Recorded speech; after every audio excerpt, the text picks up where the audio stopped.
আসসালামু আলাইকুম। সবাই কেমন আছেন? আশা করছি সবাই ভালো আছেন। আল্লাহর অশেষ রহমতে আমরাও ভালো আছি। তো প্রতিদিন তো মায়ের হাতের রান্নাই খাই।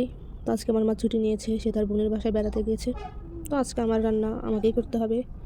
তো এই যে ফুলকপি, আলু কেটে ১ ঘন্টা পানিতে ভিজিয়ে রেখেছি যেন ফুলকপির যে পোকা-টোকা থাকলে যেন বের হয়ে যায়। তারপরে এই যে আমার সাইফান পাপ্পাকে গোসল করিয়ে তারপরে আমাদের বারান্দার যে চৌকি আছে সেখানে তার খেলনা দিয়ে তাকে খেলতে দিয়েছি। তো সে শুয়ে খেলতে খুব পছন্দ করে। গাড়ির চাকাগুলো যখন ঘুরে তার নাকি অনেক ভালো লাগে সেগুলো দেখতে।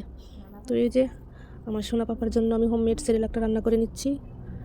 তো এটা হালুয়ার মতো করে তাকে কলা দিয়ে খাইয়ে দিব। আর তাকে খাওয়ানো শেষে এই যে আমার পছন্দের প্রিয় বাটা মাছগুলো নিয়ে এসেছি আজকে রান্না করবো বলে। তো এই তো ১, ২, ৩, ৪, ৫ করে মাছগুলো সব দিয়ে দিচ্ছি গরম তেলে। তো মাছগুলো ভাজা হচ্ছে। আর এই বাটা মাছগুলো ভাজা খেতে আরও বেশি মজা লাগে। বাটা মাছগুলো যেভাবে রান্না করুক না কেন, কষিয়ে রান্না করুক, শুধু টমেটো দিয়ে কষিয়ে রান্না করা, বা টমেটো দিয়ে পাকা টমেটো দিয়ে ভুনা করা, যেভাবে রান্না করুক না কেন, লাউ দিয়ে বাটা মাছ আমার অনেক ভালো লাগে খেতে। তো আমাদের মতো কে বাটা প্রেমিক আছেন তো কমেন্টে জানাবেন। আর এই যে ফুলকপি, আলু এখন সব আস্তে আস্তে ভেজে নিব। এটা একটা নতুন একটা তরকারি বানাবো। আর আজকে কোনো বাটা মশলা ছিল না, তো যার ফলে শুধু জিরা ফোড়ন দিয়ে আর লবণ, হলুদের গুঁড়া, মরিচের গুঁড়া দিয়ে আজকে রান্নাটা চালিয়ে নিয়েছি। আর শেষে একটু শুকনা যে টালা জিরা গুঁড়া থাকে সেটা দিয়ে তরকারিটা নামিয়ে নিয়েছিলাম। মানে শর্টকাট রান্না যাকে বলে। তো তো আমি যেহেতু ইউটিউবের একজন নতুন সদস্য, আমার যদি কথাবার্তায় ভুল হয় অবশ্যই আপনারা সবাই আমাকে ক্ষমা করবেন। আর আর হলো যে আপনারা অবশ্যই কমেন্ট করে জানাবেন যে আমার কোন বিষয়গুলোতে ভুল হয়। তাহলে আপনাদের কমেন্টের মাধ্যমে আমি নিজেকে শুধরে নেওয়ার চেষ্টা করব। আমার কোনো মানে ক্যামেরা ধরার মতো কেউ নাই। আর আমার কোনো ক্যামেরা রাখার মতো কোনো স্ট্যান্ডও নাই মোবাইলে রাখার মতো, যে আমার ভালোভাবে ক্যামেরাটা কেউ করে দিবে বা আমি স্ট্যান্ডের মাধ্যমে রেখে ভালোভাবে ভিডিওটা করব। তো আমার ভিডিওতে একটু প্রবলেম হচ্ছে, তো আপনারা সবাই একটু মানিয়ে দেখে নেবেন। আর সবাই আমার পাশে থাকবেন, আমাকে শেয়ার করবেন। আর আমার রান্নার ফাঁকে ফাঁকে আমার ছেলেটাকে সে দেখে যাচ্ছি, তো সে মনের সুখে শুয়ে কার্টুন দেখছে। তার চোখে অনেক ঘুম, কিন্তু তার একটা বদ অভ্যাস, সে নিজের থেকে যে একটু ঘুমাবে সেটা কখনোই করে না। ছোটো থেকেই, আরও ছোটো থেকে তাকে ঘুম পাড়াতে হয়। কখনো সে যে টিভি দেখতে দেখতে মন চাইলে সে ঘুমিয়ে গেল। আর তার থেকে বড় কথা, সে খুব ঘুমচোর। তো এই যে তরকারিটা এখন রান্না বসিয়ে দিচ্ছি। বললাম না শর্টকাট রান্না, জিরে ফোড়ন দিয়ে। আর এই তো হলুদ মরিচের গুঁড়া লবণ দিয়ে একটু কষিয়ে নিচ্ছি তেলের মধ্যে। তো যাই হোক, আমার ছেলের কথা বলতেছিলাম, সে ঘুমচোর। তাকে যদি বলা হয় যে তুমি এই খাবারটা খাবে, সে না খায়, যদি তখন বলি যে তোমাকে এখন ঘুম পাড়াতে নিয়ে যাবো, তখন সে খেয়ে নেয় তাড়াহুড়ো করে। সে অনেক ঘুমাতে ভয় পায়, সে ঘুমাতেই চায় না। মনে করে যে ঘুম থেকে তার খেলাই আগে। সে টিভি দেখবে, খেলাধুলা করবে, পড়তেও বসবে, কিন্তু সে ঘুমাতে চায় না। তো যাই হোক, সবাই আমার ছেলেটাকে দোয়া করবেন। আর এই তো আমার তরকারিটা কষানো শেষ। তরকারিটা কষিয়ে তো তরকারিতে ঝোল দিয়ে দিলাম। আর আমার ফুলকপি খেতে অনেক ভালো লাগে, অনেক পছন্দের একটা সবজি এটা। ফুলকপির ভাজি, ওটাও খেতে খুব ভালো লাগে।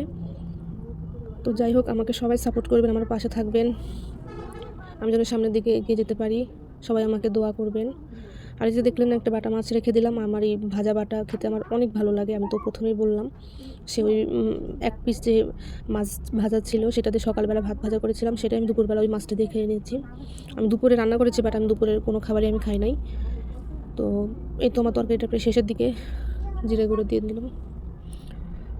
আর এই যে আমার তরকারির ফাইনাল লুক। কেমন হয়েছে অবশ্যই জানাবেন। যেহেতু বাটা মশলা ছিল না, শর্টকাটভাবে রান্নাটা করেছি।